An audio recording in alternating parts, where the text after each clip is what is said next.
What's going on, people? Welcome back to Neeks Sports. This is the 88th episode of the Neeks Sports podcast. Excuse me for my visual. My camera light just went on me just before we went live. So unfortunately, it's not a great lighting I've got here. But you can hear me, and that's the most important thing. You can hear me loud and clear. I'm here with Nat. Hopefully, Ramsey will be joining us very, very soon. How you doing, Nat? International break. How you doing? I'm doing great. I'm bored, but I'm doing well.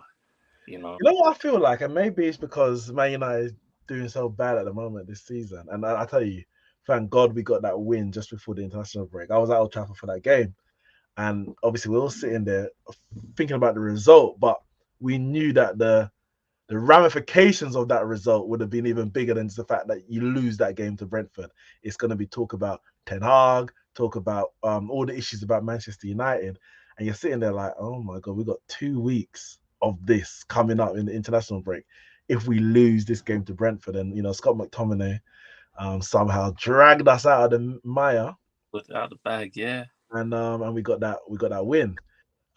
So for me as a Man United fan, I'm just like, I need a break. I need a little break. I need to just to regroup. Maybe it's not me, maybe it's the club who needs to regroup, but I feel like I've gone through the roller coaster myself that I just need a little break. So I'm thankful for the international break, maybe just to get myself away from the realities of what is actually around Manchester United at the moment. We're here with Ramsey here as well. I was saying, how's the international break treating you? Did you need it as an Arsenal fan, or are you thinking, no, let's just get this season back up and running? Yeah, needed it. I wouldn't say needed it, but I think it come at a good time for us anyway. I don't know what you were saying, but for us, it came at a time where we could just take a breather, regroup, go again. Obviously, we had a good win just before, same like the last one, to be fair. And it's not like I'm desperate for it. It's not like it's come at a bad time. I think we had a couple injuries as well, so good time, relax, refresh. I mean, for me personally, as a football fan, it's been dead. But but I think as a team, I think we just needed that. I know some people are away and stuff, but we just needed to just reset and go again.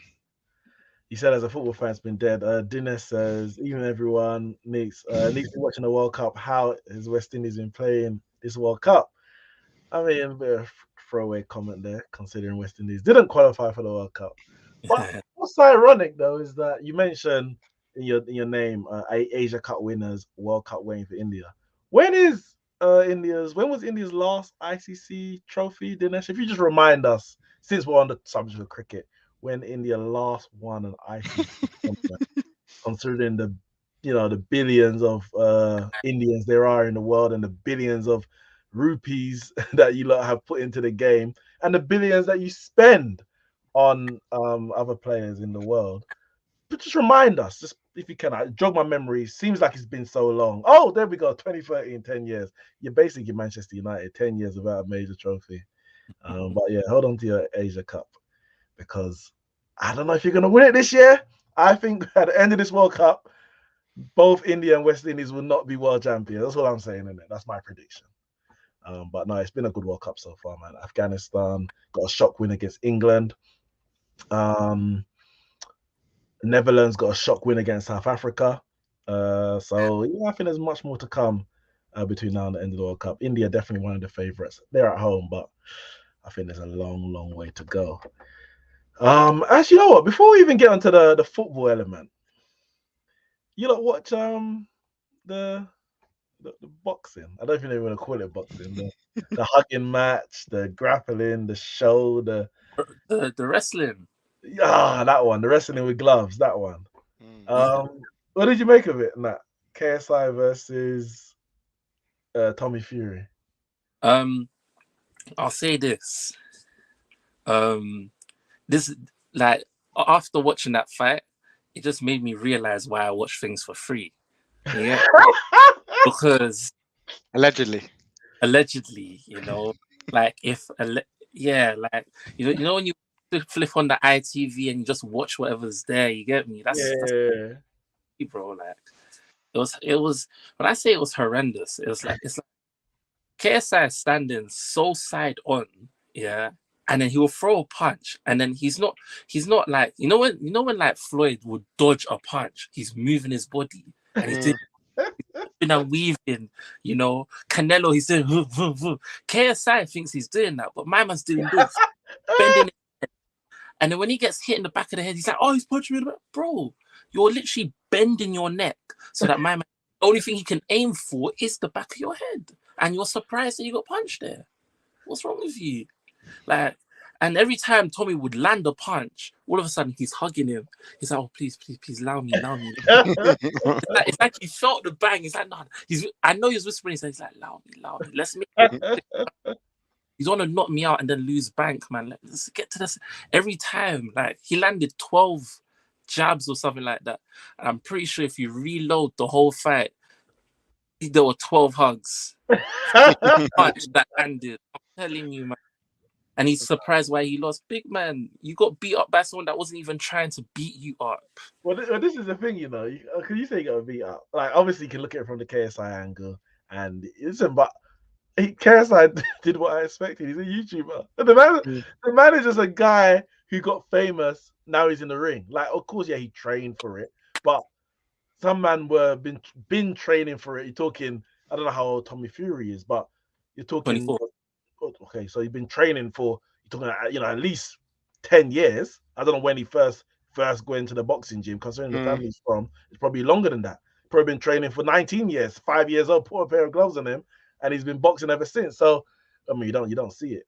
The quality is not there, but he's obviously been training a bit longer. So my expectation for Tommy Fury is completely different to my expectation for the KSI. So I don't come out of that thinking, KSI, you're a joker. He is a joker, but I knew that before the fight started.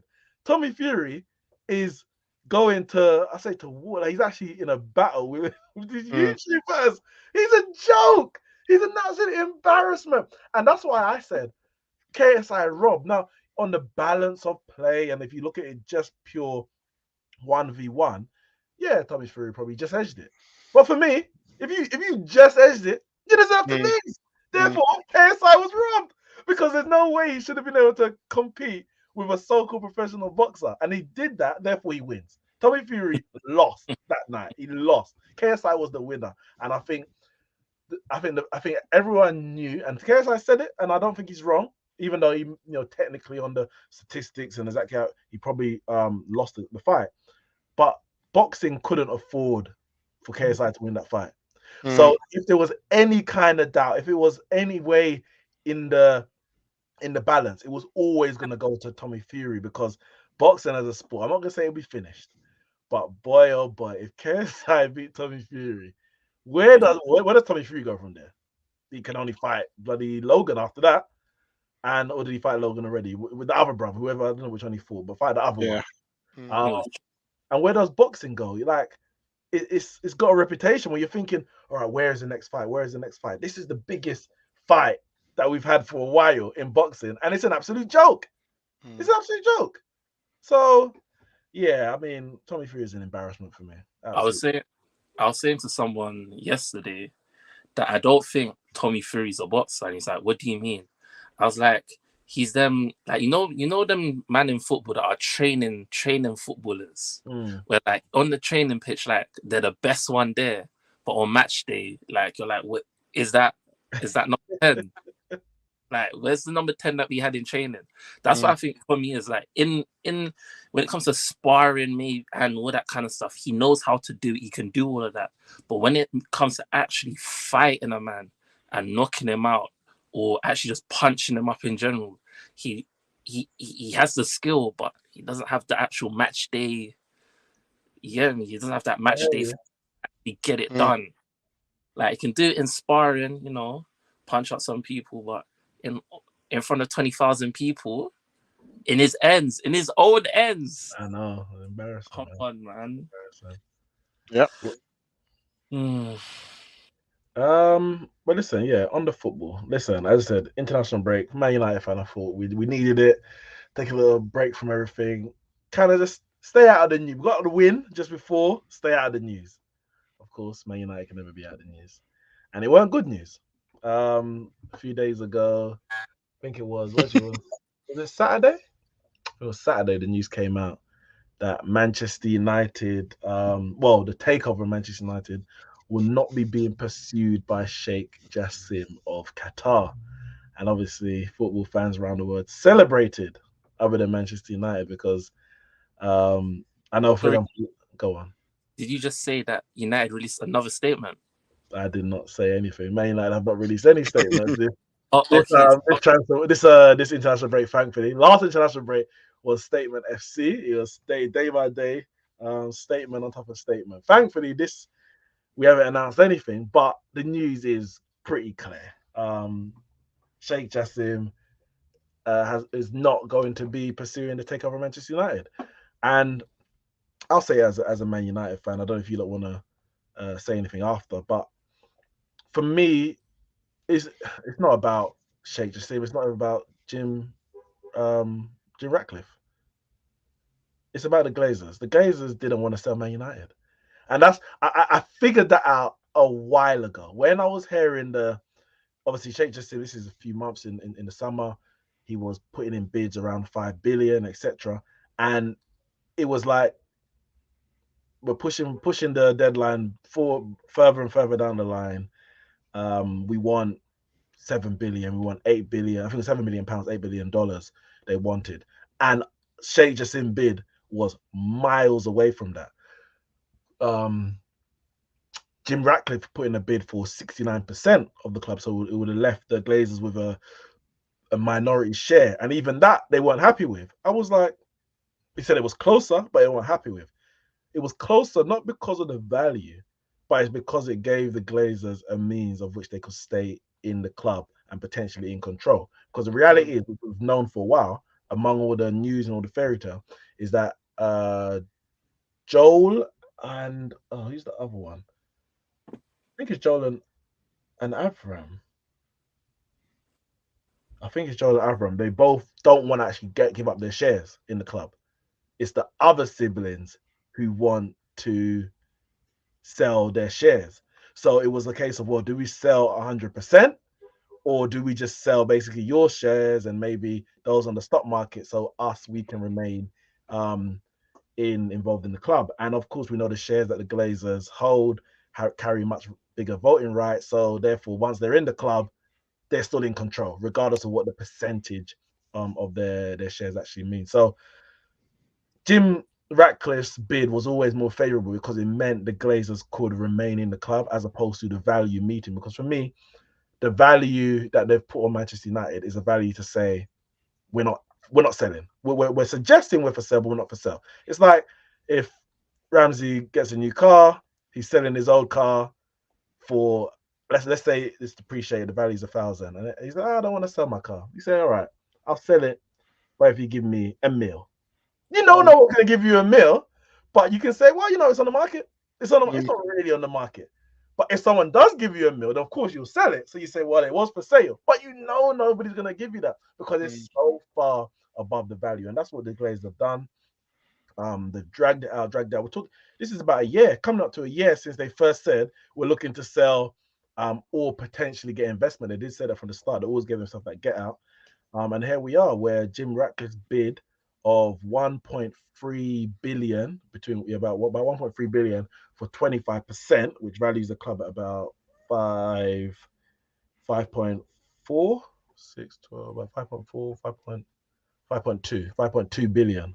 Yeah, between 5.2 and 5.4 billion, it values the club at, which isn't massively more than what Sheikh Jassim was willing to put. The whole bid was about 5 billion.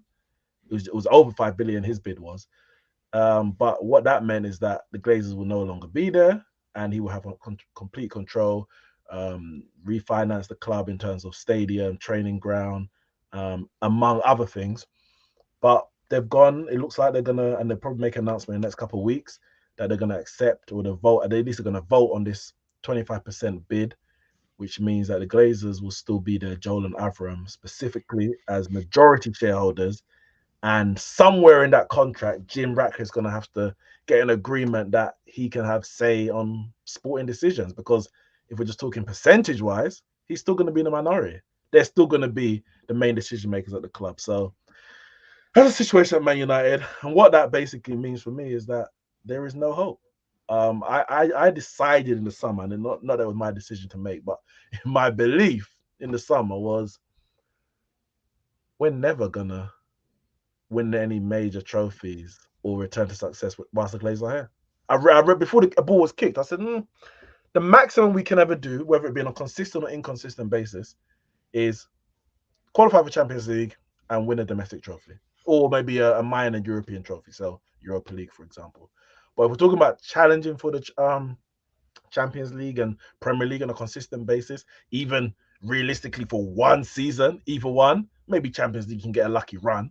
But if we're talking about challenging for Premier League, which is the bread and butter, I can't see that happening under the Glazers. And it's not about necessarily the money that they haven't spent or have spent and taken out, but their interest isn't football. Their interest is money. And that means the decisions that they make are driven by the financial gain or otherwise of Manchester United. And you can't run a football club like that successfully on the pitch. So until they're gone, there's no hope. And Jim Ratcliffe coming in with 25%, they're still here. So until he gets 100%, I've got no hope at Man United. And I know the rivals are loving it, because if Qatar was there, they'll be shaking. They'll be shaking. Only person shaking is Mansour at the moment, isn't it? I guess. Listen, I think Man United as a club, they look a mess from top to bottom, from the Glazers down to Johnny Evans. I think as I say, culture comes from the top and it flows down, and I think you're seeing the impact of that. Not just because it's not being sold to the Qataris, but also just because of the way it's running and how it's been, and probably how it's been running since Fergie left, and probably towards the end of Fergie's time, because Fergie probably covered up some cracks and when he was there towards the end of the time. 100%. So and obviously the whole stint afterwards, David Moyes all the way running through to now, and the hiring and firing of the managers that not getting it right, and then obviously the managers receiving the brunt of it, and no one really picking. The blame is like everywhere. The blame is like it's like all over the place. But obviously, it starts from the top and flows down. And you think if you had a club, we had a hierarchy willing to change that, and potentially, like, there is still potential of Jim's long-term ambitions of it being his eventually. Yeah, that does happen, and 25% isn't nothing for Man United. It's a start for him anyway. definitely. If he can worm his way into 50 plus, then he's looking at a chance to change that culture. But because it's not going to happen overnight, like for example Newcastle and the Saudis, it's going to be a long process of moving that all the way, and ultimately that's going to run through to the players, and it's going to run through to the pitch. It's going to run through to the to the coaching staff. It's going to it's not going to be a smooth ship because everyone's not moving in the right direction. So I think not selling to the Qataris is one thing, but it's what happens next. Yeah. And I think Gary Neville said it's more questions than answers now. Now, what happens? What does that 25% mean? What does it mean? What does it actually mean? Like, it means another man eating from Man United. That's what yeah, it means. and it just means that every week, there's more questions of what's happening. Who's now going to take over? Who's going to be in charge? Who's running this? Who's running that? Probably see a whole change of structure before he even gets more control. And then he's going to want his own structure in, which is going to be another rebuild. So it's like, yeah, you're treading water, and maybe if you have a disastrous season, like it's something like needs to change. What's disastrous? How does? Because we've had bad seasons. Nah, but you've had bad seasons, but to be fair, the manager you've had have been good enough to pull it to a decent end in some stretch of imagination. What is a bad season? What's a disaster? If you finish outside the top 10, for example, if you finish outside the top 10 and win no trophies, that's disastrous. That's disaster. Seventh and sixth But are they not disastrous? Yeah, but there's a difference if you can't see yourself in that top 10 over the summer. Like there's a different like there's a because we've all but you know what it is because there's so much money in the Prem. If you finish outside the top 6, sometimes it's not too bad. Sometimes it's like there's 6 other teams spending the same amount of money. It's not someone's gonna miss out. Now Newcastle are there, someone's gonna miss out. But if you're finishing now below Brentford and Fulham and Villa, then you start to say, hold on, there's not that we don't know, but there's more problem. But yeah, but it gives a reason to change. But I still go back to that. I still go back to that 7-0 because I think like I just think like trust me, I've been there. I've had some hard hitting defeats over the years, and knowing those things don't leave. Those things just don't leave you after a day or two. Sometimes like you see a defeat when you lose 7-0 and you think there's something there that just carries like sometimes it just carries there's a reason players. why you lost 7-0. Yeah, and you don't just lose 7-0 because one team's better than you. There's a reason why you lost 7-0. When we lost 8-2 at Old Trafford, it took a while for it almost needed that whole squad of players to move on before we could even recover in a sense because it just lingered around and one transfer window couldn't solve it all. We needed drastic change. I think that was actually the day after we bought Arteta in, and it was the start of a transition to kind of get some of those players out, and not all, but sometimes it just runs through. And I think that 7-0 was a bit of a statement to say we won the Carabao Cup, but it's not going to cover over the fact that we're not there yet because a month later we lose 7-0. Do you know what I mean? It's like, and I think not to go over, but yeah, I think it's going to be a long road. I'm not going to lie to you. Well, if Matt wants to say anything, let's just look into that. Maybe not. All right, we'll move on since perfect. I don't want to hear what Nat's got to say anyway. Yeah, who did not lose 7-0 to you? I honestly can't remember. Well, if you can't remember that, I can't remember. So I don't know where we want to go from there. If you can't remember, don't you have a mug with the result? Like, can you show us? I've got a mug sitting right there, right there. What's he playing at? Right there. What's he playing? You. Oh, you're playing at me. Nah, man. I know, mate. Yeah. Did you want to say anything on it or not? Oh, in terms of the you don't have to. You don't have to. We can quickly skate over it. It's like bias aside, it's a shame to see like the great Man United's in the mud. But as a Liverpool fan, as a fan of football and all of that kind of stuff, I hope you don't stay in the mud for as long as possible. I hope it has quicksand in it and you go further and further down. Like, I'm enjoying this Statement FC every season, every week releasing another statement about something. It's great, man. All this restructure, transition. I hope it takes 50 years. I hope the Glazers not only hold on to their shares, but what's it called? Put it in their children's inheritance and their great-grandchildren's inheritance. So never, ever is released from the Glazers and Man United and Old Trafford crumble. You're sick. Have a nice. You're a sick, twisted bastard. But listen, we'll see what happens, Man United. The reality is, whoever the owners are, results on the pitch. And in 2 weeks, we got a Manchester derby, so that will be interesting. Any more 7-0s on the plate? Roger will be back for that as well. Yep. But we'll get onto the title race and the title contenders, which obviously don't include Manchester United. Eden Hazard retired. Whilst all this was going on, he thought he could take over the international break. It kind of just came and went in about 6 hours. What's his legacy? I think Ramsey, you were a big fan of Hazard, weren't you? I remember. Yeah. What's his legacy? You can start with the Premier League, but what's his legacy in football in general? It's gonna be mixed for 2 reasons. One, on the plus side, he came to the Premier League and his performances, especially individual in certain games, were like some of the best we've seen. It's like individual moments he's brought us in the past, in the like in some of that the spell that he was here. And you know, he has to go down as a Chelsea, one of Chelsea's greatest players. Like he's Mm. got to be there for them.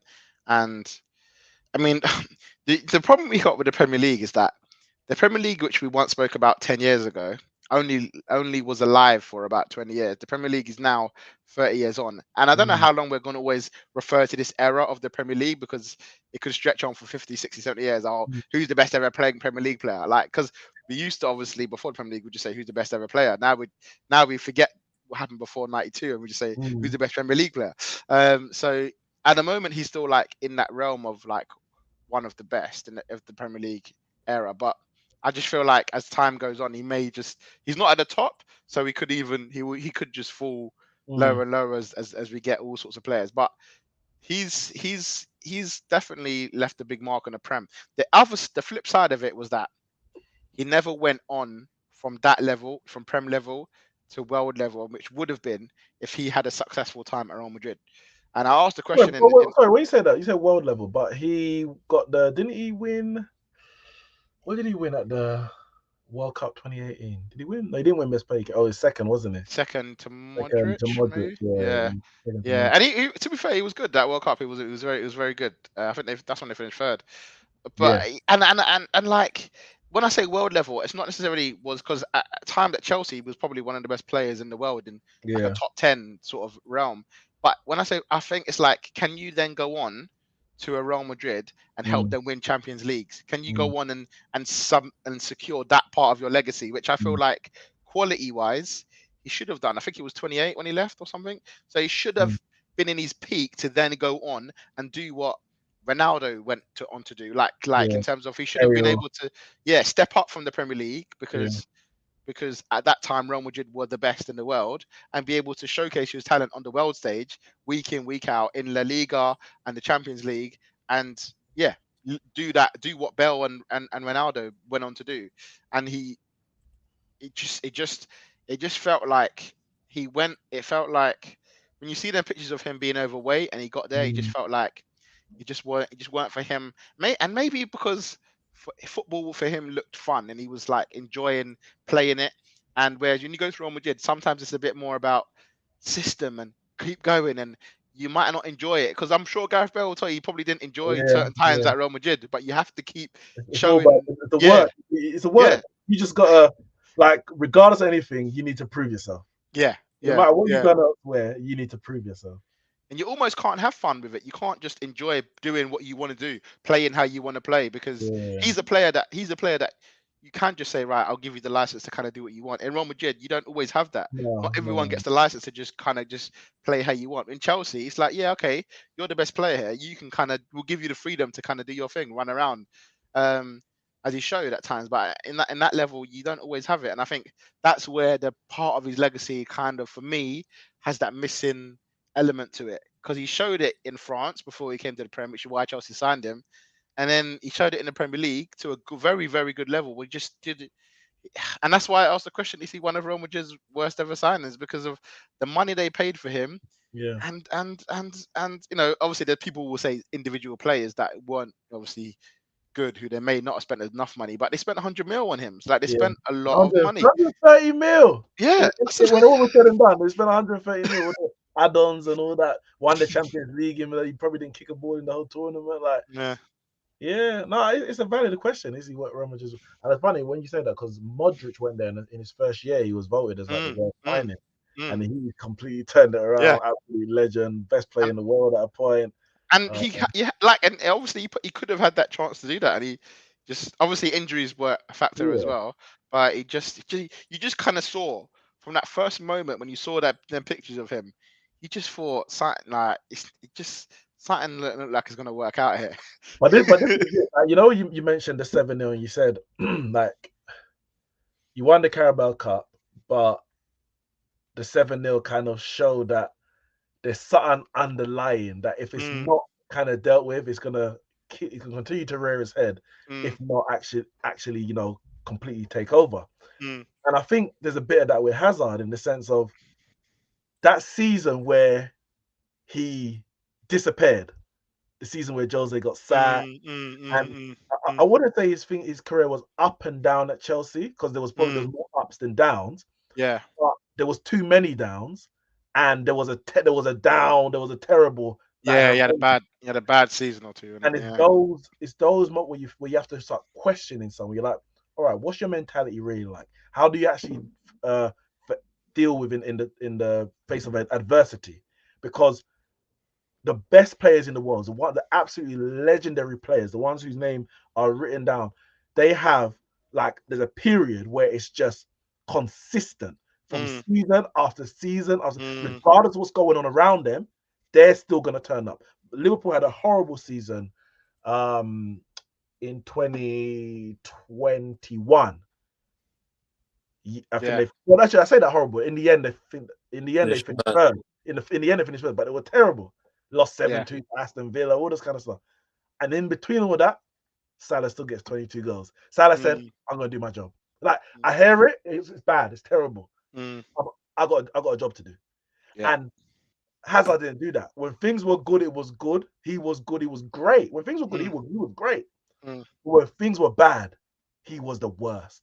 And I think, as you said, that you can't just sweep it under the carpet as a one-off. It's something that you have to look at and say, if you don't change something about your attitude towards the game, whatever it might be, then it's going to come to you. And maybe when he goes there, he has a few injuries, maybe the press get on his back, the fans get on his back.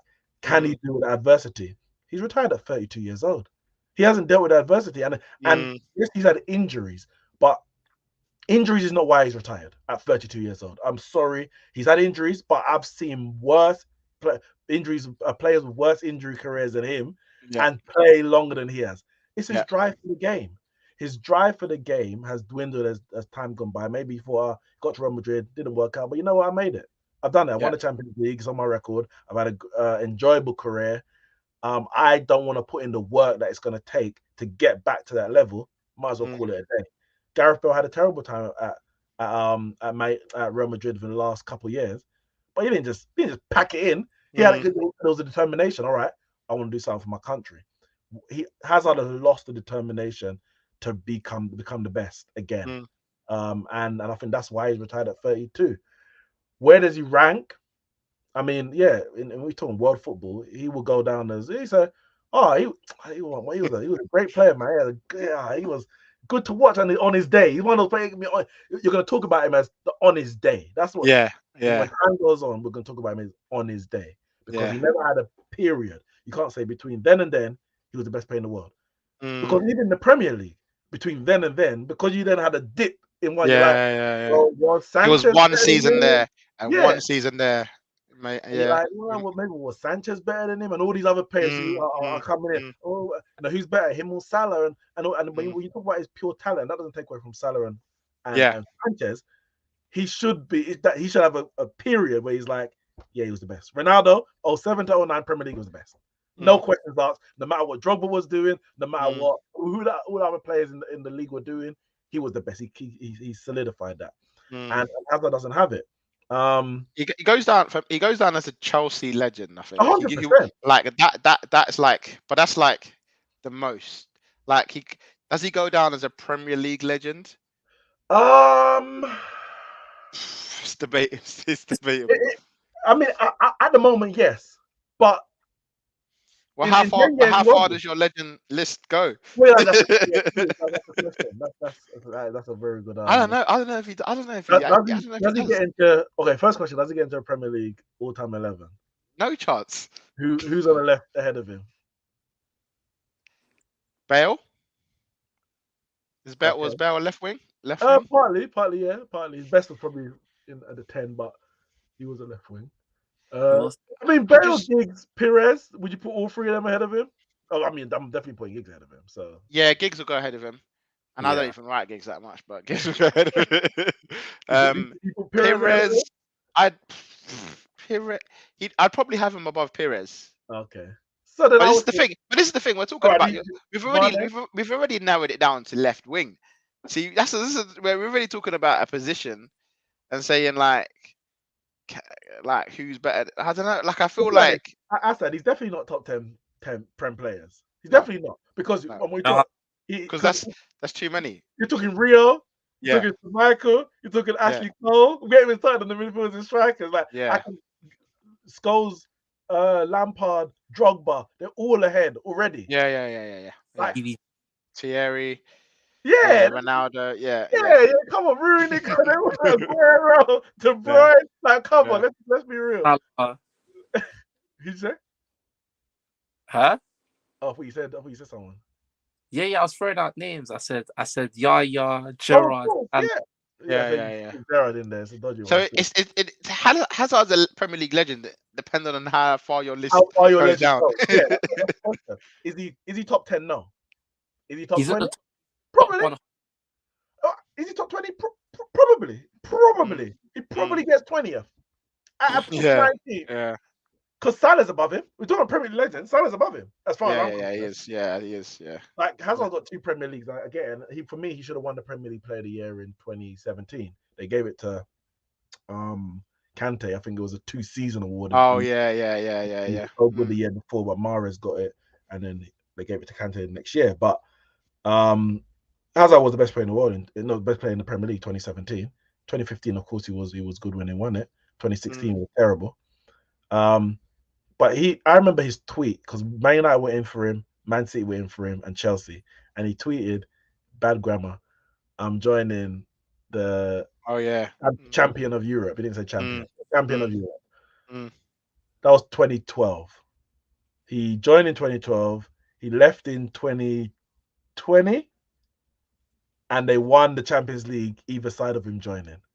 He never won the Champions League when he was there. So, like, Chelsea won it the year before he joined, and like the year after he left, or something like that. At that point, you got to be saying, all right, but what did you do? So he was holding them back. He won two Europa Leagues in that time. Brilliant. Don't get it twisted. Brilliant. But you didn't win the Champions League. Yeah. What would you didn't even get to a Champions League final? Like, you very good player, top quality player, world class for a number of seasons, but his legacy. I said say Hazard is better than any player who's played for your club in the Prem era, bar Henry. I'd have Bergkamp ahead of him. Yeah, I think you're I'd have Bergkamp ahead of him. Ashley Cole. Yeah, Ashley Cole. Guys, is he better than Vieira?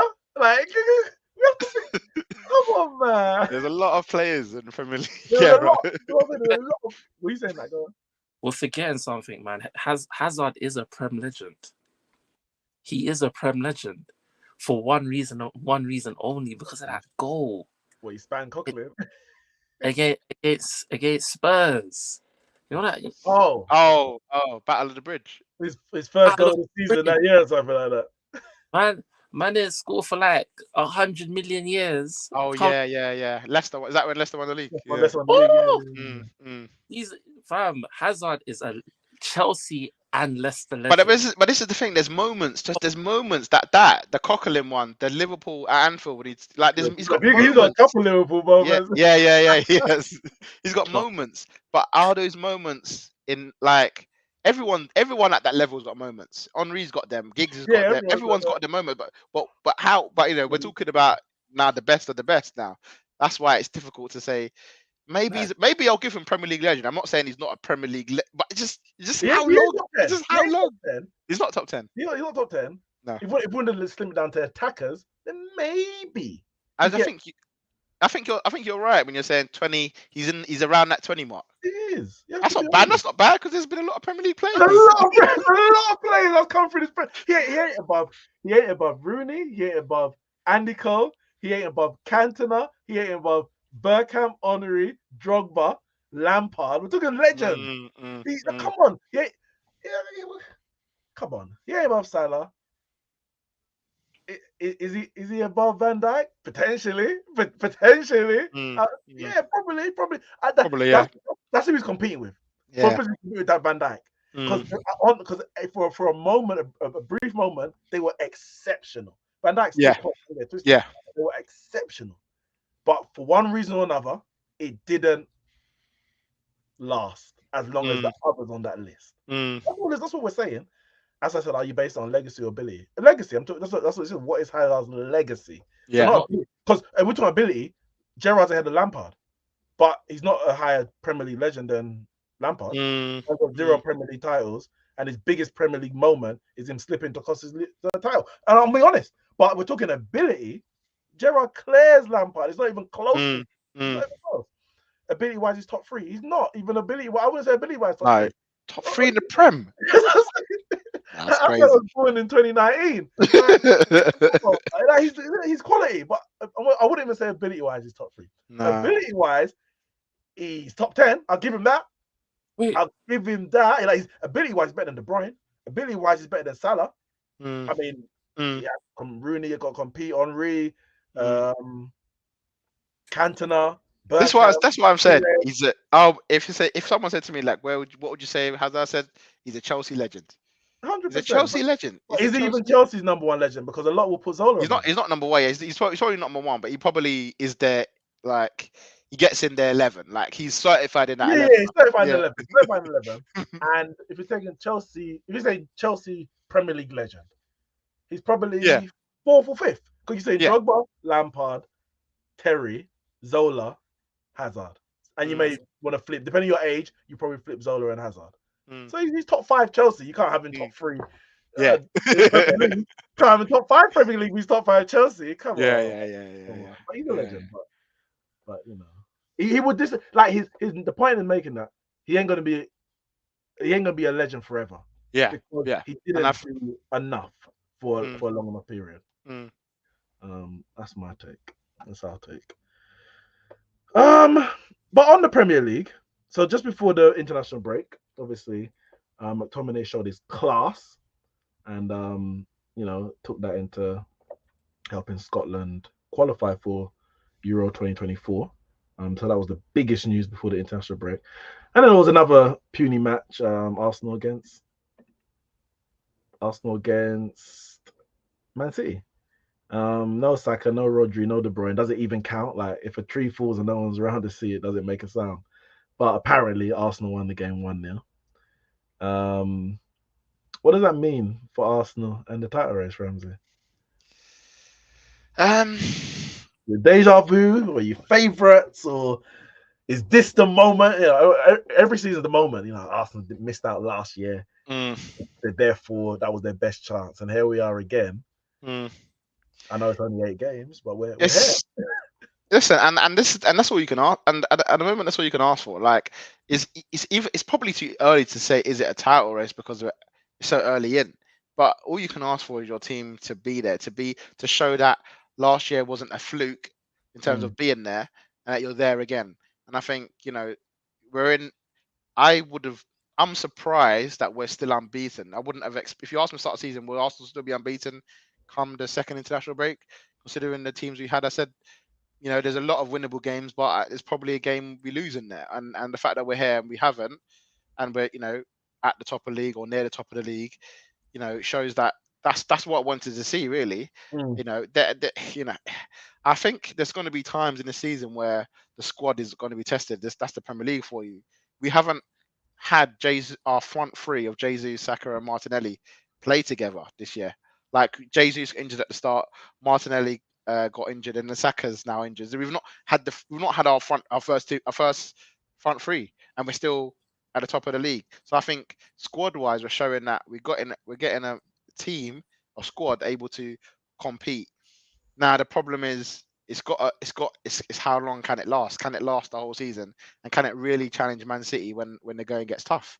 That's the questions those questions can't be answered now. They've got to be answered later. But you've got to be in it to win it, really. And I think that the win against Man City is just another step, I think, in where we're going, because there's a hurdle that we never got over. We never got over that last year. And I said last year, I literally said last year, when we talked about the title race and you said, can Arsenal win it? I said, if you lose both your games to your title rivals, how can you even say you deserve to win the league? Don't get me wrong, you can lose and win the league. Realistically, you can, but how can you say, oh, we should have won the league, and your main title rivals beat you both home and away? Like, you can't even stick a needle in there to say, oh, hey, we're in the race. And so this year, to do it, is massive. The only thing I would say is if Man City had to win that game, I feel like they're still it's a different level. Last year, I think both games they had to win it. It was a must win at the Emirates and it was a must win at the Etihad. Both games were the second half of the season. Yeah, because of the Queen. Yeah, and you lot were leading. yeah. So they had to win. Well, Yeah. they had to win the Emirates one. The Etihad they could have drawn. I feel like they could have, but them winning it basically won them the league. That was the game that won them the league. I mean, that was like a right. Even though we're ahead of them by 1 or 2 points, you weren't catching them now. That was it. That was the game. That's it. That's it done. But as I feel like this game was it. They could lose this game as they have, and they could still. It's still enough. But for Arsenal, it's like okay. Especially the fact that they ain't got De Bruyne, they ain't got Rodri. Yeah, you have to go and beat them. You have to at home. You have to at home. Yeah, and there was 84 minutes gone. It looking like it was gonna peter out. In a draw. That's just like everyone saw that cut. Is like, it's gonna happen. Huh? I turned off the TV at that point.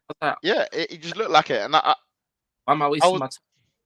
And there wasn't we weren't like pushing for. I think we were better in the second half, but we weren't pushing like teeth and nail to win the game. Edison weren't making saves or anything like that. Exactly. But I think for me, I was like, obviously, whoever wins the game, can say he deserves to win it, barring some VAR stuff, Luis Diaz and that. But outside of those stuff, I think Arsenal deserve to win the game because. Whenever you play Man City, you're never gonna just go trash Man City 3-0. Like it just doesn't happen. You're not gonna be like, we're the best side, we're gonna dominate them, and you walk out comprehensive. Whatever happens, it's always gonna be a but what if? It could be they had more possession and we hit them on the counter attack. We only had 3 shots and we scored 2 of them. If Man City had scored, or what actually happened for you lot was that you restricted them to 4 shots in the whole game. Yeah. You can restrict Man City to 4 shots in the whole game. You kind of deserve to win. Because you've effectively stopped them from scoring. Yeah. You've said to yourself, we just need 1 chance. And granted, the goal that you got was deflected, but you created an opportunity. Long ball up to Havertz, laid it up to Martinelli. Opening is there. He takes a shot. You score. Did Man City really have much better chances than the one that Martinelli scored with? Like they weren't creating anything. So when you do all of that, defensive work, so on the field and the tactical work to actually limit them, you kind of deserve to come away from the game. You still had like 11 shots, I believe it was. Yeah. Most teams don't get 11 shots against Man City, regardless of whether they stop them from only getting 4 shots or not. So you kind of done what everyone else may be able to do at a max 11 shots. Yeah, and completely nullify them at the other end. You deserve to win the game. So, I think I remember being there in the stadium and looking at the squad where we had with 5 minutes to go, and like Partey coming on, Hazard, Martinelli, Hazard, and Hazard, Havertz. That's not even rent-free, boy. Havertz, obviously Chelsea legend and them thing there. Question of is his legacy at Chelsea bigger than Hazard and them thing there. Havertz and Tomiyasu, and I just looked at that squad and I said, our 11 right now is better than it was that started off the game. Like Jorginho came off, Eddie came off, Trossard came off. Like we all of a sudden, I'm looking at thinking, our 11 has actually got better as the game's gone on. Now, obviously, their injuries have changed. That Partey wasn't fit, Martinelli wasn't fit to start or whatever, and Man City's kind of got worse. Alvarez came off, Nunes came on. I can't remember who it changed. Doku came on. They didn't look as good as they did when they started the game. Because at the start of the game, that's when they should have scored, really. Because they you know what I mean? They had the best team. And I just said, right, we got our best team on the pitch. You give yourself an opportunity now. All of a sudden, Partey comes on as a sub. He crosses it to Tomiyasu, the sub, and knocks it to Havertz, the sub, who knocks it to Martinelli, the sub, and you win the game. It's like there's luck in around it, but you're kind of all of a sudden thinking, wow, we gave ourselves a chance by doing that, and we got away with it. We played Jorginho for 84 minutes against Man City. We got away with it there. You know what I mean? We had to ride our luck a bit in that game, but all of a sudden, if you're able to, Raya tried to give it away. There's moments in it, and with Man City, you're always gonna have that. You're always gonna have the moments. You have to hang on. You have to stay in the game, and I think they were probably happy to take a point, and that's probably where they faltered by thinking, oh, we could probably just take a point here, and that's probably a very good point considering you're looking like your main challenges, and then And they were ahead of you going into the match, weren't they? yeah. So that's 2 losses for Man City this season already. 3 losses in a row in all comps, without Rodri. So it goes to show the importance that he has on the side. Pep obviously doesn't trust Calvin Phillips. Now, other than Arsenal and obviously Man City, Liverpool, you lot seem to be doing all right. I know you drew your game just before you drew in it just before the international. with Brighton 2-2. Yeah, McAllister and Alisson conspired to give McAllister's old club a goal in that game. But do you see yourself in the title race? Must do. Yeah, of course, man. Like when you look at the league right now, you obviously it's like Spurs, Arsenal, City, then us. Like if we're realistic, like Spurs are gonna drop off, and it's just gonna be the rest of us, like the other 3. Like I see us like competing, like, and when I saw our fixture list, especially, I looked at the first like half from like August to December, and I was like, okay, cool. The way it's lined up for us, like if we gain momentum, we're winning games. Like these games, like obviously like the Brightons and the Spurs and all the other teams like Newcastle and West Ham, obviously hard to beat. But with the team we have, I'm like, we can beat these teams. Like the way things were, I looked at it, I was like, the way it lines up, even when you add in the Europa League games and the other cup games, like these are teams that I wouldn't mind playing after Europa League game or whatever it is. You get me? But so far, like looking at things, I can't lie, I'm begging for that January transfer window right now, because what do you need? I need another DM. You got Endo. No, this is the thing. We've got Endo, and I like him, but Endo you don't like him. You don't play him, mate. He doesn't give me the confidence. Like that's interesting because I thought you changed your prediction to title winners because you signed Endo. So that surprises me, Nathaniel. No, because remember the title predictions, we can't go based off how people play and stuff like that. We have to go based off of what we had said. So my prediction still stands. But in terms of like watching him play sometimes, like he doesn't you see when we signed Fabinho and Fabinho would like as Mike Richards would say, burst onto the scene, like he was making tackles. Like Fabinho was getting the ball, looking up and pinging the ball like over the top on the floor. Like when Thiago gets the ball, he will make these forward passes as soon as he signed. Like Endo will make a tackle and he will get an assist for Szoboszlai in the Europa League, but like he's not giving me like when I watch him, I don't feel like confident. I don't the thing is now, I 100% agree with you. But I knew this before he touched pitch. I've never watched Endo in my life, and that told me enough. Like the fact that I've never seen this guy in my life, never heard of him, no one ever touted him. We know what you were in for, Lavia and Casado, ended up with Endo.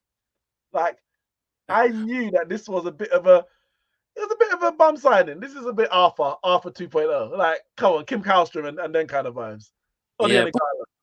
What I will say though is if we can get him to actually just start playing with confidence and actually balling, playing the Liverpool way, I have no problem with saying like Arsenal, watch your back. City, watch your back. It's peak. You see, for me, and it may be a defensive midfielder thing, and that will be January. That means you're gonna have to stay in the title race up until then, and then that person has to come in and then hit the ground running. It's 2 things that need to happen. Bro, I think what's gonna stop Liverpool from seriously challenging for the title, he can be there or thereabouts, seriously challenging, even going as far as Arsenal did last year. You're just conceding too many goals. It might be a 1 goal a game, but 1 goal a game is a lot. You can't concede 30 goals, 40 goals in a season and be realistic about winning it. We know you did it under Brendan Rodgers. I think conceded 50 that year and nearly won the title. But in the end, it caught up with you. Like in the end, it will like so for me, that is where I'm looking at Liverpool like, yeah, you've won all these games, but I'm not convinced. You deserve to win them, but you weren't. It wasn't a convince. In the end, it was convincing, but it wasn't convincing performance. West Ham, I know they're a good side, missed a number of chances, still So many. scored, and you won the game. Obviously, Brighton, you ended up drawing 2-2. That came back to bite you. Spurs, you lost 2-1. I know you went down to 10 men. 9 men even. Newcastle went down to 10 men, ended up winning the game. Like, it's those margins that at the moment, the margins are just going in your favor enough to keep you in the title race. But that means it's so volatile. It can easily flip the other way. And before you know it, you're in a top 4 race. And I But think if thing nothing though, changes fundamentally, you're just going to end up in the top 4. yeah, what we need to do is learn how to keep 11 men on the pitch. We went 2 or 3 games already this season where we've had a player sent off. Some might say the red cards were questionable, but we've gone down to 10 men, gone down to 9 men, and I think in 2 out of the 3 games we've won it. The third game we got robbed, but like life goes on. But like we need to actually the reason why I want a DM and why is mainly because like he can help out the back four because we're clearly struggling in that department. Like I don't know what's going on with the center. I don't know what's going on back there, but like I don't know if it's a communication issue. I don't know if the man just don't know how to play ball no more. I don't know if the quality has dropped. You know, on Football Manager where the player will be like 5 stars ability wise, and all of a sudden he's now like a 3-star after like couple months at the club or whatever. Like I don't know what's going on, but we need to sort it out because I do believe in our team in terms of like challenging, man. We can if we can sort those 2 issues out, it's like it's peak. It's very, very peak. Because going forward, we're fine. Like we're so Well, fine. you got a lot of firepower. Ramsey. So we're talking Arsenal, City, Liverpool, but the team that's top of the league is Spurs. Unbeaten, invincible, alongside yourselves.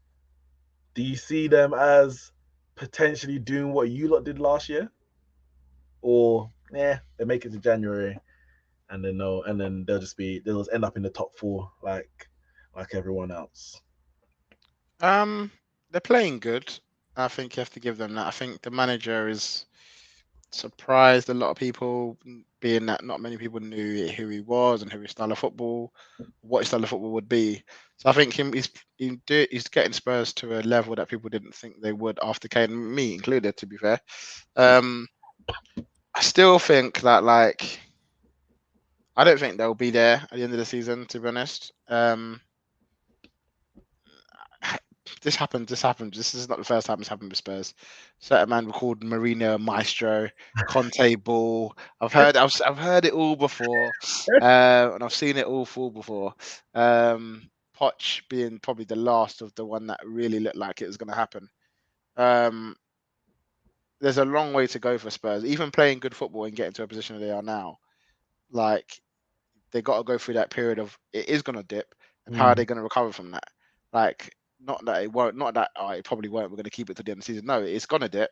How do you then recover? Like, can you bounce back in that way, or are you going to let what's happened before when you dip and you keep dipping back? We've heard it, we've seen it before and heard it before, but this is probably the first time they've had a manager. First time probably since Poch they've had a manager looking like they want to play sort of progressive football, and so there's more opportunity for it to try to work out over time. But I think the squad needs to strengthen overall. I think maybe when everyone's fit, the first 11's good, but if you lose a Son for a month or two, if you lose a Madison for a month or two, how is the rest of the squad going to cope? And I give them credit. To be fair, they've done well. We didn't beat them this season. We do normally beat them at the Emirates, especially. So, they've been able to sort of come through a lot of those sort of big games. Liverpool, check complete, and them man there. It's just about how long they continue it. But I don't think it's gonna sustain personally. But If they get in the top 4, it's a very good season for them. Let me tell you something. You see Spurs, yeah, and I'm not even trying to be disrespectful, but Spurs, like they're just they're good, but they're not great. They will finish like 5th or something. Like from time you can't beat 9 men, yeah, I can't take you seriously. I really can't take you seriously. And they didn't even. They did beat. They did. No, Yeah, they did. Let me land. You're in the wrong runway. We beat ourselves, bro. Wow. We put the ball in the back of the net. They did the ball in the back of the net. We scored like 3 goals. They beat you, man. The game ended 2-1 and we scored 3 goals. I watched the game. They beat you, man. No. When you watch the game, yeah, first of all, we scored and I got disallowed with 10 men. We eventually did score and we had 10 men. Yeah, we scored like 2 goals. We could have won that game 2-1. And Spurs couldn't beat us when we had 10 men. They couldn't beat us with 9 men.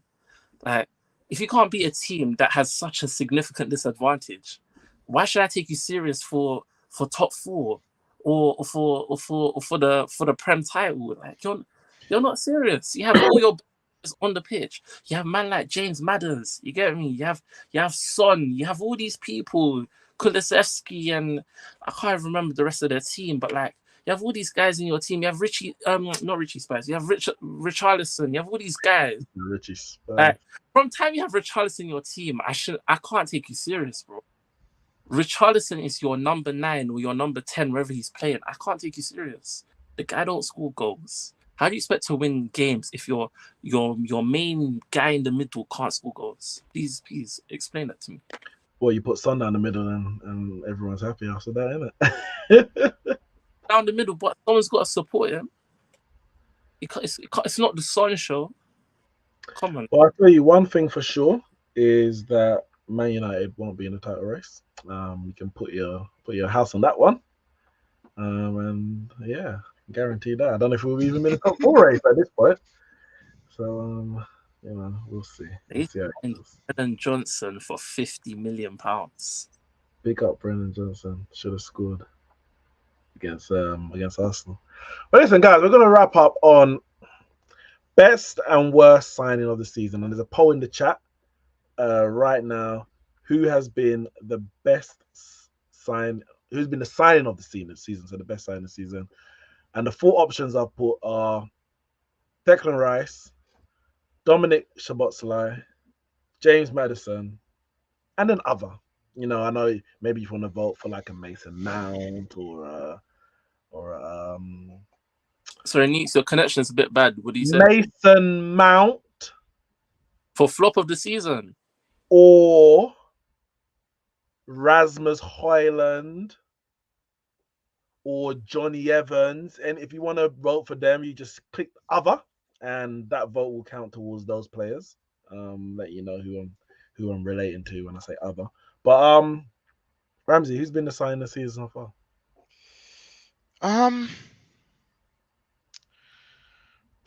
Who's been the sign of the season? I'd probably give it to Maddison at the moment. Because I think he's been a big part of why Spurs are top of the league at the moment. You can't write them off for that. They have been, especially when you sell Kane in the week the season starts, and the pressure that comes on that team when that season starts is a lot. There was a lot riding on them, and people just expected them to fall. And some may still, but where we are now in October, Maddison's a big part of the reason why they're not. Maddison, both of them, and Son. But as a signing, I think he's probably what they needed last year to help them with Kane and Son, to be a linchpin in that midfield. Wouldn't be someone that Conte or Jose would ever sign. But it just 40 million made sense. It just makes sense for Spurs. I think it just suits the way they play. And he's got a lot of freedom in Spurs. I think Declan Rice has been very good for us as well. and maybe in the long run, maybe in the course of the season, depending on what happens, he may be a reason why we end up winning silverware or whatever we end up finishing on. But as it stands right now, I think Madison's clear. Now, who's been assigned this season, and why is it Rasmus Højlund? So I have a list, yeah, and on that list, it doesn't have that guy you just mentioned. You didn't see the goal he scored against San Marino? I don't watch meaty football players. But you watch Liverpool. Says you. Anyways, so on my list so far, I got Madders, Szoboszlai, David Raya, Pedro, João Pedro, and Doku. Yeah. Sorry. And the reason why I have those guys, yeah. Can you explain? Wait, I want you to explain Raya and João Pedro before we go any further. Should I explain Raya? Raya. Yes. You Arsenal signed, like, when I say a rival, I mean their London rival and a Premier League rival's first team keeper on loan. Yeah. Put him in their team. And he's doing well. He sat their first team keeper down. And he's a loanee in the Prem. Didn't he cost them the Lens game? I don't care about the Champions League, man. We know Arsenal ain't good enough for that competition. We'll talk about the Prem signing of the season. Come on now. So the guy's balling. Like he's a good keeper. Like, and he's doing well. João Pedro, he's looking lively. Like, considering where he was. Nico Jackson's looking lively. Nah, man. João Pedro, truth, man. He's doing his thing. Like, where's he gone? Brighton. What? The boy will thrive. He's made a wide transfer decision by accepting a bid at Brighton to play under man like De Zerbi ball. Come on now, man. De Zerbi overhyped, mate. Nah, man. Yeah. When they beat you 4-0 again, we'll see this hype. Yeah, and then they're crying about losing the FA Cup semi-final. Oh, we deserve to go through penalties. Obviously, my actual pick is obviously Dominic Szoboszlai. The boy has why obviously? Why is that so obvious? Is it because you're biased? The pick, Madison. Come on now, be serious. Be serious, man. The boy is good, but he ain't Dominic Szoboszlai, mate. Come on, he's been in the Prem for how long? And it's only now he's reached Spurs and he's doing his thing. Come on. Dominic at 22 has come from, I don't know where he came from, and he's come to England. He's the captain of his country, and he's playing football like it's too easy for him, bro. Man's bossing the midfield. He runs end to end, gives 100%, and he's talented. Set pieces, he's got that. What's it called? Midfielding, he's got that. Understanding of football intelligence, he's got that. And he's got a good shot in his locker, man. The boy, PFA Player of the Year already. That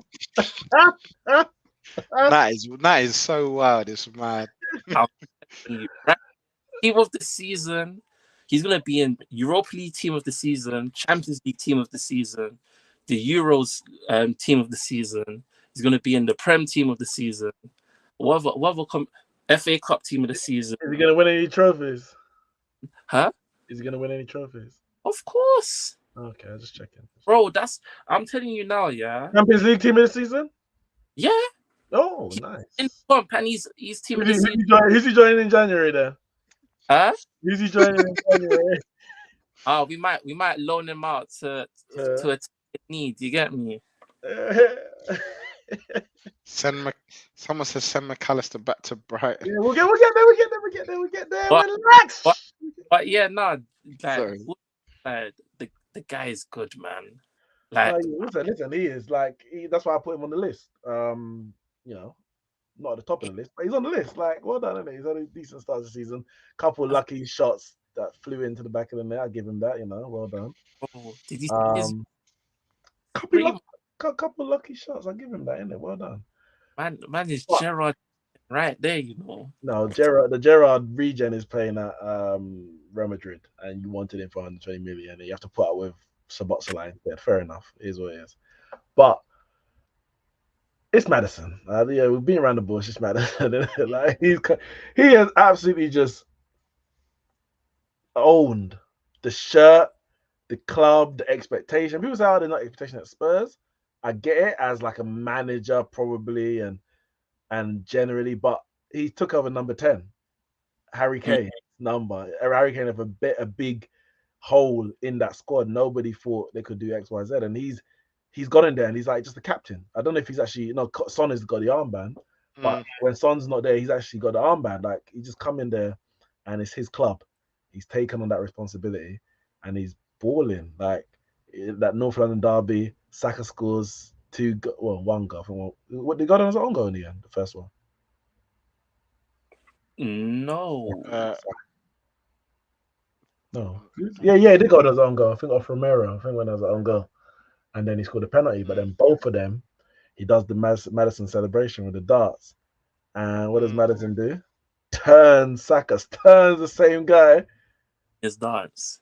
And yeah, puts in for Son goal. Like the guy is just, he doesn't shrink. He takes charge of most of the attacks that go through for Spurs. Won the Player of the Month for September. For August. Son won it for September.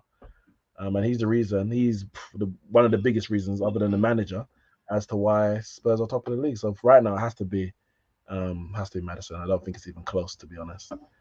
I'll be serious. Like I have Madison in my ultimate team, and the guy's good, man. But and you don't have Szoboszlai. No surprise. Too expensive, man. Oh please, it's too cheap.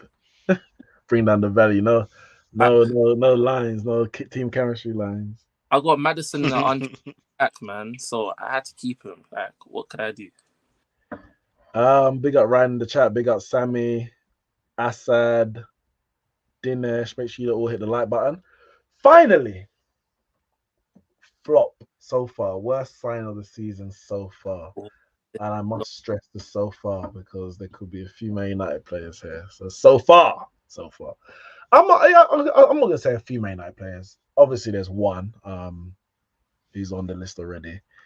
But Ryan, Liverpool fan, says send McAllister back to Brighton. So I'm putting McAllister on the list. Flop of the season. I'm putting Kai Havertz. To Brighton. That's please, what Ryan says. in the comments. I want to see this. Say that again, what? He needs to explain this comment. Explain yourself, Ryan. Explain yourself. I want to know. McAllister's on the list. Kai Havertz obviously on the list. He was on the list before he kicked the ball. My list anyway. And unfortunately, Andre Onana's on the list. Oh, what do you mean? Oh, obviously he's on the. Listen. Let's keep it 100. Let's keep it a buck. Onana's the worst signing this season. And so far, Onana has been the flop sign of the season. Arguably, just a flop of the season, full stop, signing or not. But if we're talking signing, he's been garbage. He's been he's been. Can I speak? Can I speak? Can I land? Well, let me finish, and then I take questions at the end. He has been the reason. Like something you think. Well, it's just not just him. It's someone else. He has been the reason why we conceded so many goals this year. Of course, there's other things going on, but you just got a job to do. You got one basic, simple job to do. Stop the ball going in the back of the net. Like if a striker is missing one-on-ones continuously every game, and it's always the winner. Oh, this is one's to win the game, and he misses it straight in front of the goal. You have to blame the striker. At some point, you have to blame the striker. Onana has been costing us goals and costing us games. Bayern Munich game. Very good first half an hour, playing well, creating chances. Bayern Munich can't really do anything. Sana hits a P roller towards a goal, goes for him, 1-0. Bayern go and win the game 4-3. Galatasaray. Again, winning the game. We had twice. Winning the game. One, he passed it out to Casemiro. bad pass, and Casemiro ends up getting sent off. They missed the penalty, and then they score after from a chip that he went down too early. I'm trying to think, was it how did the other goal? No, I don't think I can blame for the other goal. But there was a few moments in that game that shaky. Cross coming in and he drops it. We went 2-0 down against Nottingham Forest. And to be fair, when you look on the like the kind of basic side of it, you can't blame him for either of the goals per se, because a 1-on-1, even if Andy Cole says otherwise, you kind of back the striker to score. It's not just 50-50. But and then the other one was from a set piece, and that wasn't his fault. But he goes down way too early and in such a strange way that the shot from Awoniyi wasn't even a good shot. But because of the way that he went down, he wasn't even able to save it. Same thing happened. Who's the other game? No, the Galatasaray game where he kind of went down and he didn't save it properly. Then we played Brentford, and he lets in that goal that went through him again. Took it to a slight deflection, but went through him. I said at the time, well, back when the game was played, the last international break, I don't blame him for the goal that Declan Rice scored against him at the near post. Took a deflection as well, hit with power. But David De Gea saves that. Now, David De Gea might save it because he's an exceptional shot stopper, even though he had his mistakes last season. And maybe most keepers don't save it. But, well, you're a Man United keeper. And I expect the exceptional. You're a Man United player. And I expect the exception. I don't just accept, well, just the norm for every other player. That's what most keepers would have done. No, you buy the best. The David De Gea's, the Schmeichels, the Van der Sars, they were pulling off saves that other keepers weren't. What is Onana doing that other keepers aren't? Well, making a lot of mistakes. The way that we play right now doesn't bring out the benefits that he can bring, because we're just not there in terms of building up from the back, etc. And I've seen some, being at the Brighton game, the Brentford game, and you're seeing, him pinging certain balls and that kind of stuff, and the position. I can see what he can bring going forward. As it stands right now, he can't save anything. We're not scoring up goals because he's building up the back. He's a liability, and I don't know what we're gonna do, because you drop him. Maybe he's done at United, you keep him, maybe we're done. Like, what do you do at this stage? But yeah, Onana for me, number one. Havertz is close behind. And it's because, I'll tell you why it's close behind. I never thought it was the right sign in the first place. I felt it was a flop from the moment the signing was made, because it's just not what Arsenal needed. And I don't think he's good enough for Arsenal. I don't think he's good enough for a top 4 Premier League side. I don't think he's good enough for a side that's challenging for the Premier League title. He might be good for another top 4 side in another league. He might be good enough for the Champions League, but I just don't think he's good enough for a top Premier League side.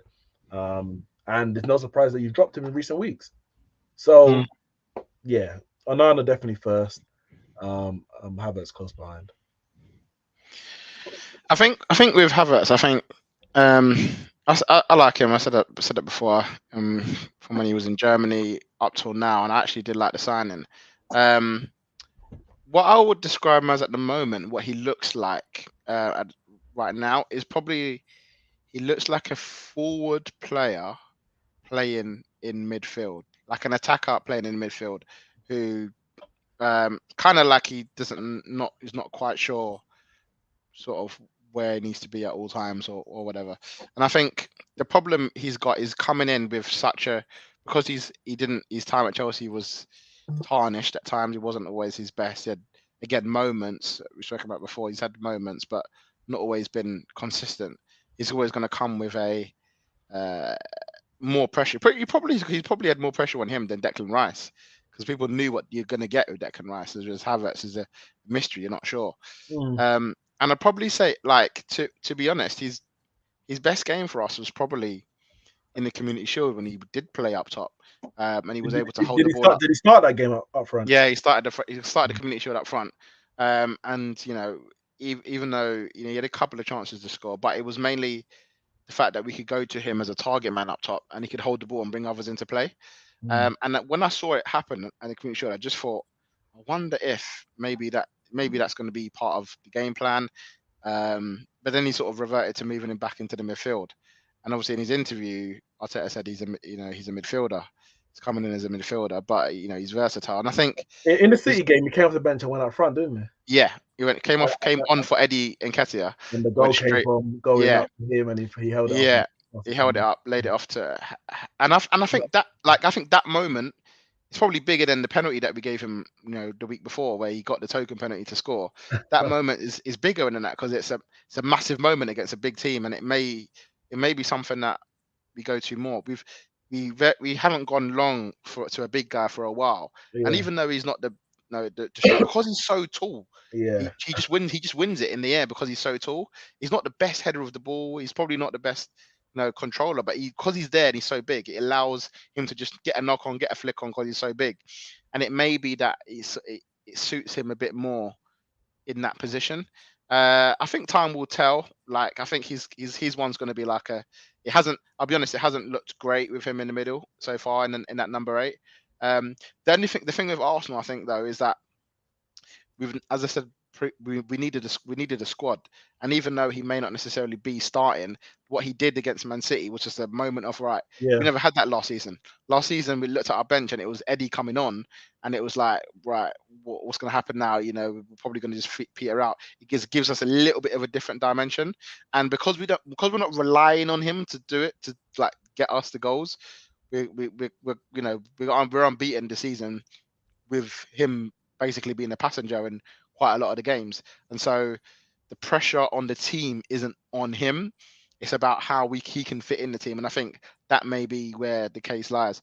With Onana, the pressure's on him because he's in goal and he's getting it straight away. And as I think Gary Neville said before, he's like the number 1 at Man United is like the most hardest position in football, sort of thing. Yeah, as everyone's watching. And let me ask you. So if let's say by the end of the season we look at Havertz and say he was a great impact player off the bench in Arsenal's title race.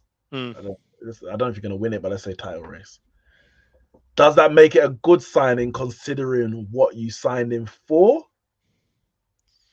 It probably doesn't make him a great signing, but if I think it depends. I think that what you ended with was the most important thing. If we win the league, it makes it a good signing because it doesn't matter in that essence. Like it doesn't really like if you don't win the league and it becomes just a race and you finish the same position as last year, like you're thinking, okay, well we've not bought some. What did it happen? But if he contributes to 5, 6, 7, 8 goals just from his being in the squad, then we win the league. It's like okay, is able to take you to that next level. And you might say, okay, but it's a lot of money for a squad player, but maybe that's a squad player. You spent the money on a squad player to win the league. It kind of doesn't really matter in that essence, sort of thing.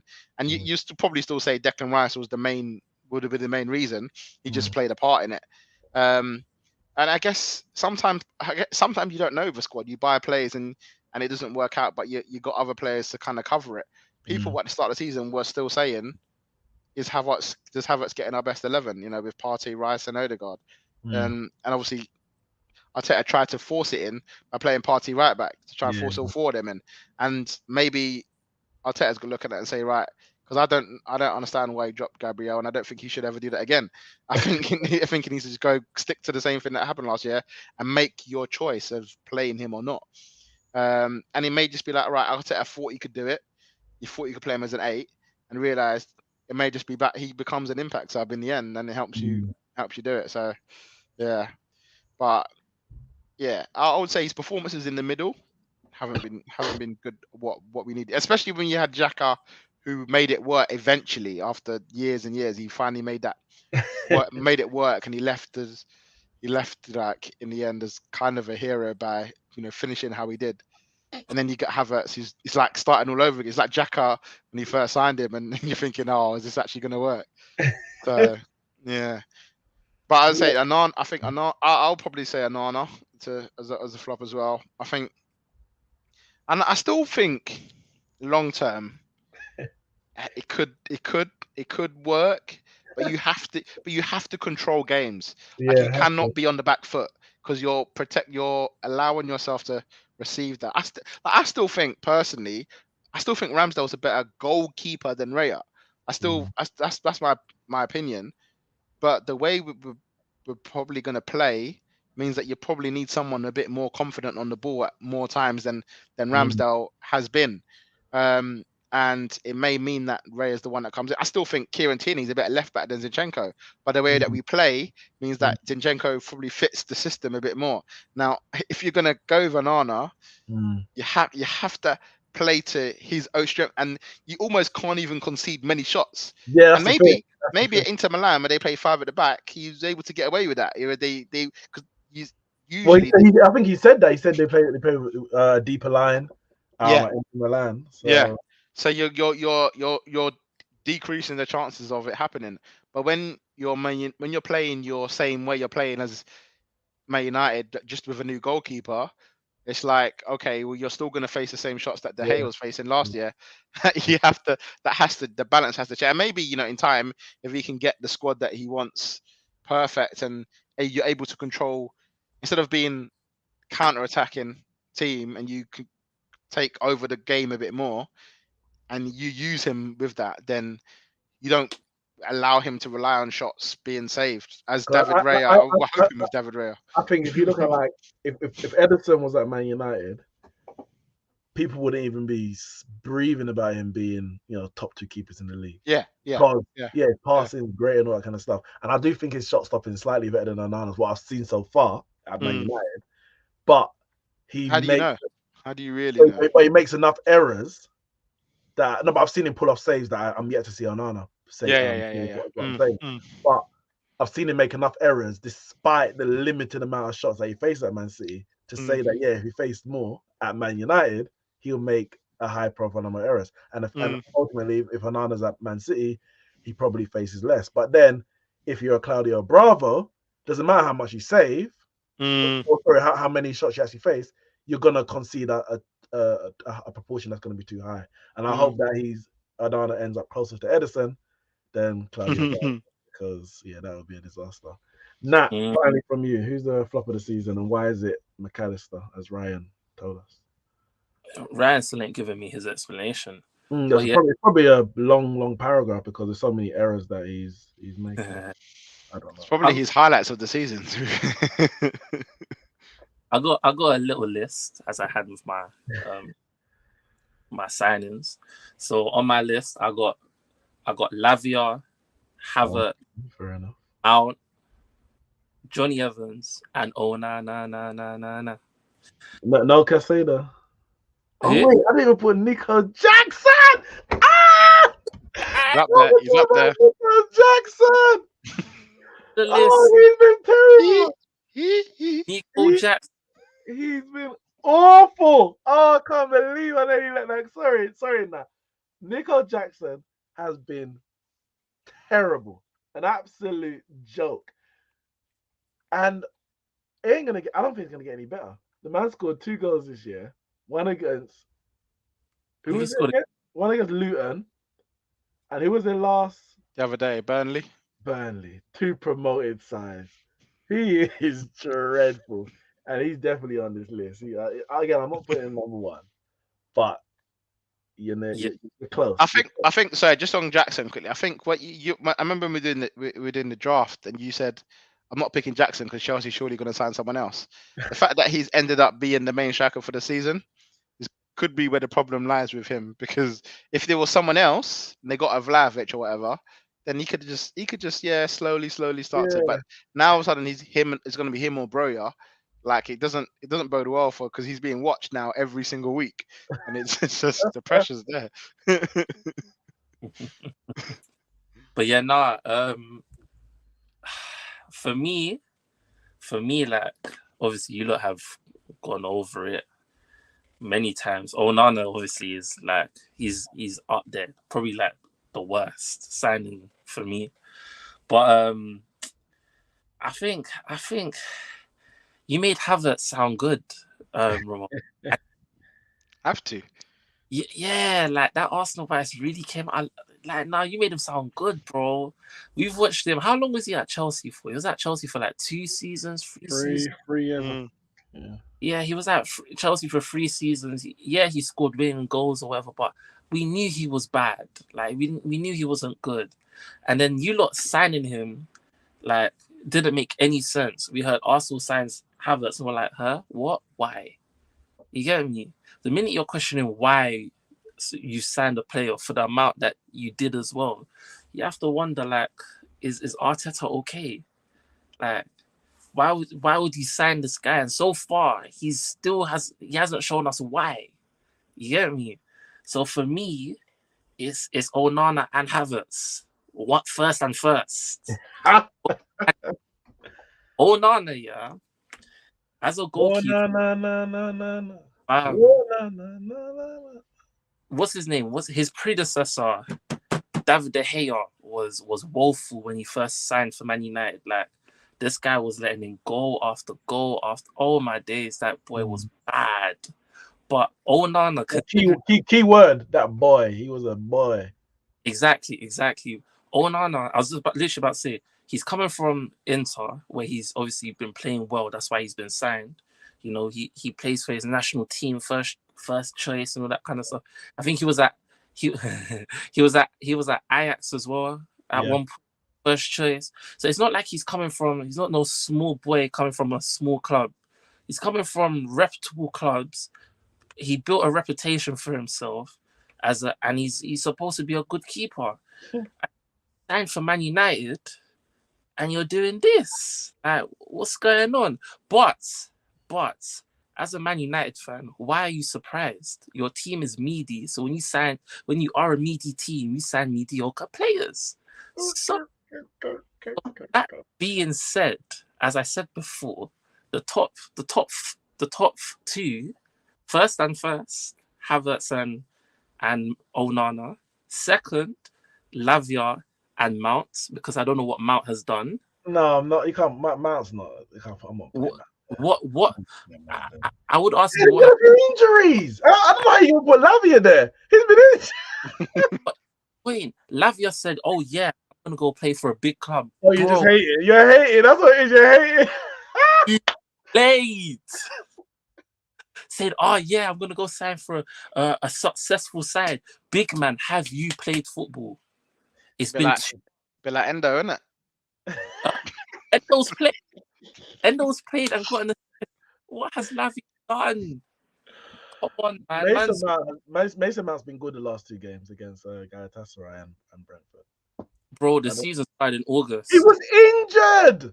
Don't care. He played a few games and got injured. That's what you want from him. Let me tell you something. Mason Mount, Lampard Jr., and I'm not talking about quality. Lampard was quality, mate. Lampard was quality. I tell you that all day. Lampard Jr. What? Yes.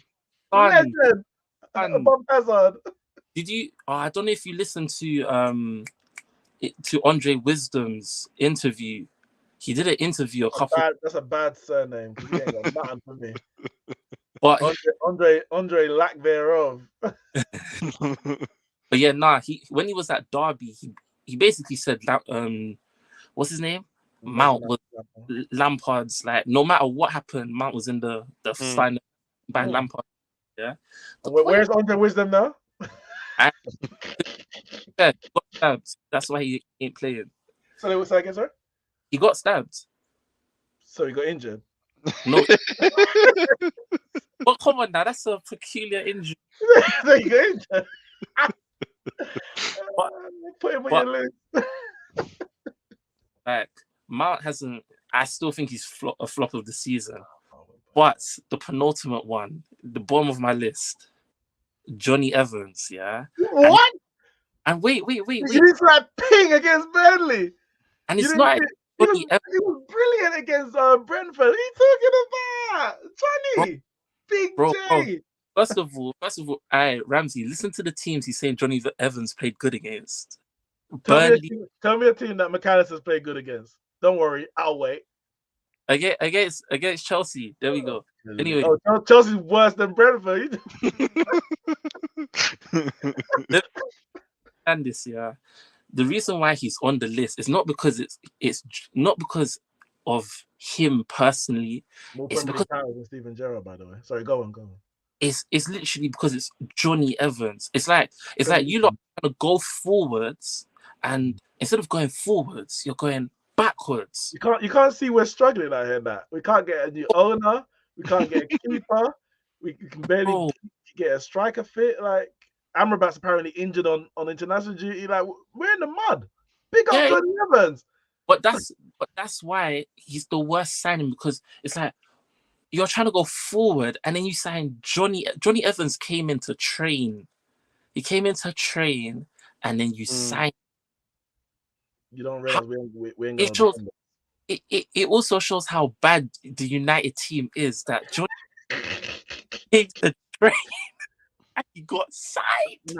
Nah. We got 3 left backs. All of them are injured. No, Malacia's on maternity leave, please. No, he's not on maternity leave. He's actually came out today that he's got a knee injury. And they were hoping they didn't need to do surgery. Apparently, he's gonna have to get surgery, so he's gonna be. Did that come out in a statement? No, that was a report. That was a report. I'm just no statements in international break. 0 statements, just reports.